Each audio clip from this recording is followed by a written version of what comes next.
Hello সবাইকে, তোমরা সবাই কেমন আছো? আশা করি সবাই খুব ভালো আছো। তো সেদিন গিয়েছিলাম আমি নার্সারিতে একটা অ্যালোভেরার প্ল্যান্টস কিনতে। বিশ্বাস করো এইবার কিন্তু আমার অন্য কোনো প্ল্যান্টস আনার কোনো প্ল্যান ছিল না। তোমরা তো জানোই যে কোনো কাজে গেলে আমাকে অন্যান্য কোনো প্ল্যান্টস কিনে আনতেই হবে। তো এইবার একটা নতুন নার্সারিতে গিয়েছিলাম।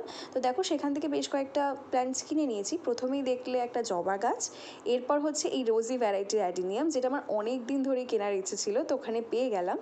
আর এরপর ছিল অ্যালোভেরাটা অনেক দিন ধরেই কেনার ইচ্ছে ছিল, নানান রকম কাজে তো আমাদের অ্যালোভেরা লেগেই থাকে। আর সব থেকে বেস্ট হলো রুট হরমোন হিসেবে, তো রুট হরমোন হিসেবে কিন্তু অ্যালোভেরার কোনো তুলনাই হয় না, তো সেই কারণেও অ্যালোভেরাটা কেনা। তো এরপর যে গাছটা তোমাদের দেখাবো, দাঁড়াও, এটাই হলো শো স্টপার, বুঝলে? এই হলো একটা গোলাপের আইডি। আমি জানি না, ফার্স্ট টাইম এই গোলাপ গাছটা আমি দেখলাম। তবে এই আইডিটা ছিল নন্দিনী, এর ইংলিশের নামটা আমার মনে নেই। তো দারুণ ছিল। ব্যাস এইটুকুই, টাটা।